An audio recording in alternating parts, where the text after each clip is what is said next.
I'm Will, everybody. Nice to meet you. Today I want to talk a little bit about gender equality and the use of behavioral sciences to do good things. If you didn't see a session that we had on Monday, I sat with Eric Singler and we talked about this idea. We've talked about it for a while, this idea that as an industry, I believe that we are now evolving our roles to becoming more than just kind of this idea of helping brands grow, becoming brand architects, or helping brands architect brands and their brand strategy, to this idea of actually building choice. And that's what we've been talking about for a couple of years. And then I actually even alluded to moving us from just researchers into behavioral designers, and then into this idea of HR organizations. We're starting to see an evolution of our roles to using behavioral sciences to influence and change behaviors internally as well. And then I had a slide up here which was more than just a transition slide, but I also believe that because we study human behavior every day, it's what's in our DNA, we do it in this room better than anyone out there, that we have an obligation to also use these sciences to better society. So what I want to do today is talk a little bit about how we do that. We've been really committed to this for the last couple of years, and recently there was a competition that BVA launched overseas. It hit the US last year. It's called Nudging for Good. And the idea is this, that as studiers and as users of behavioral economics and behavioral sciences, how can we use these sciences as large brands, large companies to better society? So here, last year, about 21 different case studies were submitted from Wrigley, Procter & Gamble, L'Oreal, Unilever. And all these case studies were inserted to talk about how they're using behavioral economics and behavioral sciences for good. And the winner was La Roche-Posay for this idea of the UV patch. Here is the idea, is that they created a little sticker that when you're putting on sunscreen, when you lay the sunscreen on the sticker, it tells you after a couple of hours it's time to reapply sunscreen. Something very small, but really important in today's world where 20% of people never reapply sunscreen. They put sunscreen on in the morning and they never reapply later on. So this won this Nudging for Good Awards. And so this is a type of a thing that we're starting to do in the US now to try to bring behavioral sciences beyond just influencing brands and beyond just influencing HR organizational decisions into society and into something good. So a passion that we have, and certainly my wife has been pushing this, if any of you guys know my wife, has been really pushing this for a long time, is gender equality and the importance of this. So I want to talk a little bit about behavioral sciences in the idea of gender equality and some things that we've been looking at and doing a couple of studies to kind of help in this space. So true story. There's been a lot of work since the 1960s with the Cultural Revolution globally in advancement of gender equality and lots of actual social issues, as a matter of fact. So of all the awareness programs, all of the different training programs across governments, across institutions, educational institutions, as well as across businesses, a lot of studies are now showing that the actual impact of 60 years worth of awareness and programs and training and all these activities has shown very little progress as it relates to bringing women to the highest levels of government, educational institutions, as well as as well as corporations. Not a lot of impact. Perhaps it's a behavioral science issue. Perhaps it's not an awareness issue or something that people prefer. It's actually something that's implicit. So what we've been doing is doing a lot of work in this space. We're being asked, actually, by government agencies. We're being asked by corporations to help understand transformation and organizational development, diversity and equality. How do we use these sciences for good? And so what I want to do today is just talk quickly about 3 different studies or things that we've seen. And maybe I'm just trying here to inspire you guys. See if something like this resonates with you and talk through maybe some nudges or something that you can do internally in your corporations to help kind of advance this issue. First one I would talk about starts off with a Harvard Review article back last year from a guy by the name of Mark Conley. I love Mark Conley and Tori Higgins. Here's what they did. They went to a TechCrunch conference out in New York, and they actually recorded about 140 different VC conversations where entrepreneurs were pitching to VCs. And what they did was they recorded all those conversations and they ran it through some text analytics, and they also had people reviewing all the scripts and they actually looked at how people were questioned during VC pitches. And what happens is people will either receive questions that are more promotion-oriented, meaning that these are questions that are talking about the advancement of the company. Once you get money, how are you going to advance the company? How are you going to grow the customer base? How are you going to acquire customers? What size are we going to go for? Other questions are more around prevention, regulatory focus. Tori Higgins does a lot of work in this space, right? And these types of questions are around how are you going to retain customers? What type of share are you going to expect? How stable of a company is this? Or do you think this is going to be? Talk to me about your team, right? So they looked at all these different questions, put these into categories of promotion versus prevention, regulatory fit theory, and here's what they found. On average, men are asked by far questions around how are you going to grow a company, all promotion types of questions. And therefore, their answers are answering questions in a promotion way. We're going to grow our company by X%. Other questions here on the prevention side were most often asked to women entrepreneurs. And those women were talking about answers about how are we going to retain customers? What is our share going to be? What does our team look like? Very prevention. How are you going to avoid risk with my money? Versus men being asked, how are you going to grow my money? What that means in reality is that those that are asked questions in the promotion regulatory state, mainly males, have 7 times the funding on average because they're talking about how they're going to grow money versus questions where women are having to talk about how they're going to not lose money. Very small framing.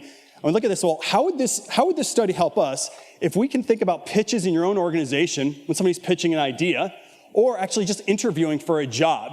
Here's the first thing I would tell you. When you are questioning or you're doing a job interview, realize and be aware that that's implicit. A lot of the questions here, and even in fact, some of the VCs were women asking the questions. They're not aware. There's just an implicit bias. The idea is just try to be aware of this idea that you may have implicit biases that are asking questions in a certain way that are disadvantaging some from others. And if you are actually in the interview yourself, redefine the script. Here's what the study tells you, that even if you are being asked about a prevention, like how are you going to keep us from losing money, switch the answer. It's like a good politician does, right? Don't answer what was asked of you, ask what you want to say, or answer what you want to say.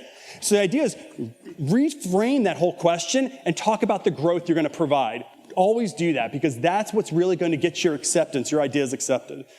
So, another study, performance reviews. So we did a little bit of research with a tech company and found out they had really pushed for the last couple of years personality tests. And you guys done this, I did this back in my corporate days where I would have little stickers outside the cube and I go, oh, that's an orange. So I need to be acting like an orange to create a relationship, right? Really big deal about understanding personality types and how do we create teams. Well, in this case, the tech company felt like they were going too far. Because what was happening is, during staff reviews, rather than talking about necessarily like the behaviors that were being exhibited by people, they were talking about stereotypes, and they're talking about personalities and reviewing people. So comments around this person is a feeler, and I'm not sure if this person's ready to be promoted. So classifying people as a personality versus the behaviors they exhibited.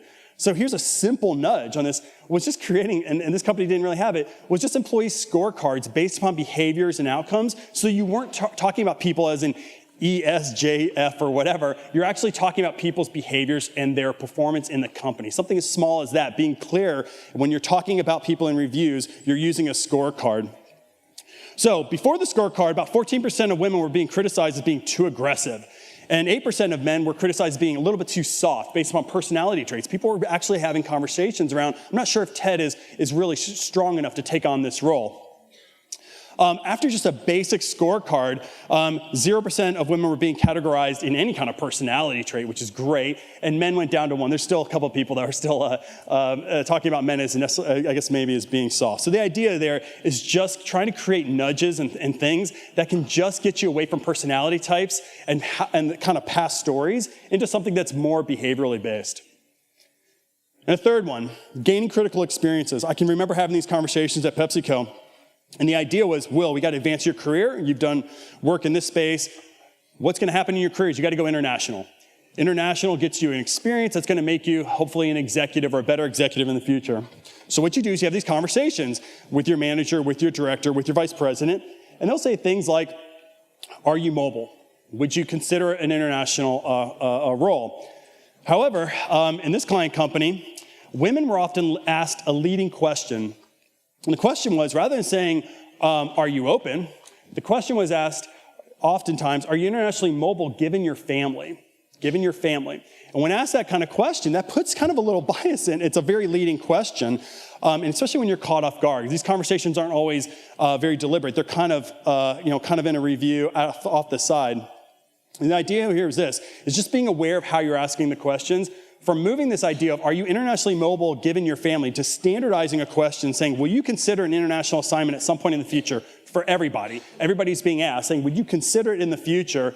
25% of more women were internationally mobile in that space. They said, yes, I am internationally mobile, versus saying in the moment, I'm not sure if I'm mobile, given that I have a family. So a basic reframe like this led to about 25% more women declaring international desire and mobility, which then places them into the consideration to take on international roles, which then gets them to the most executive leadership positions in major companies.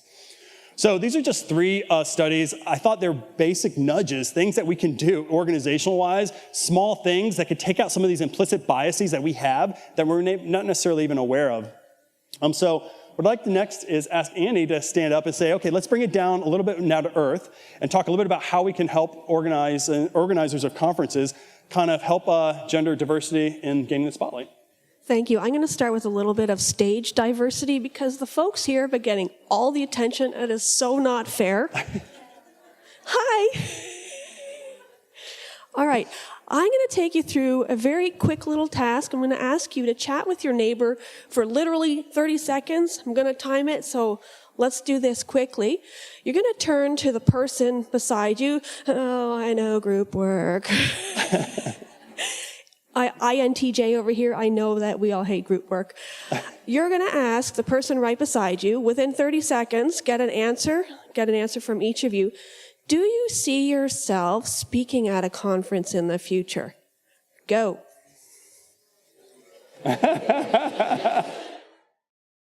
Time's up. Has everybody got an answer? Okay, now we're going to do a bit more of the dreaded sort of conference participation stuff.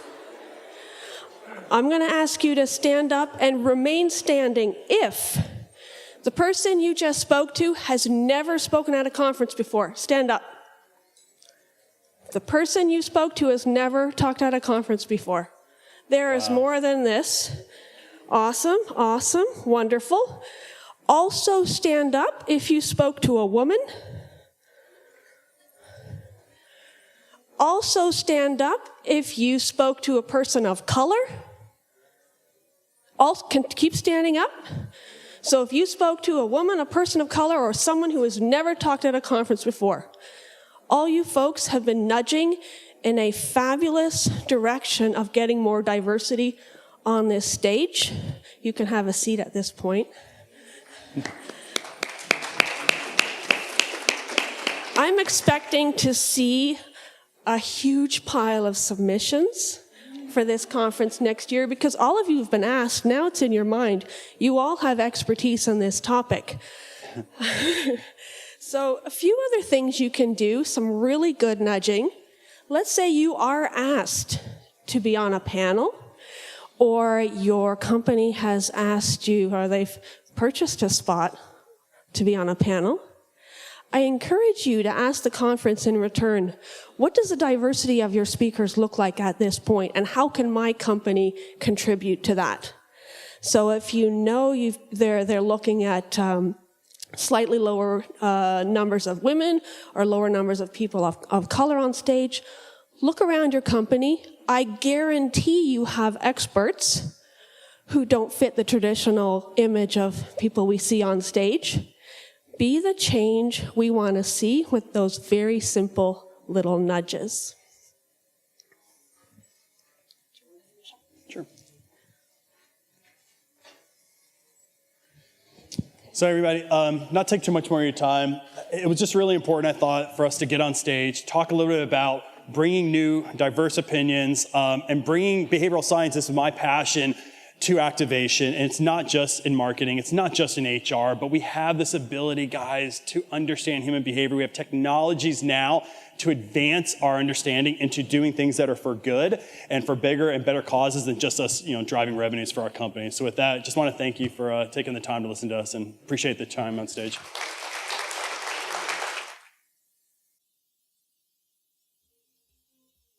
We just have time for like 1 or 2 questions. Any questions for Will about his research?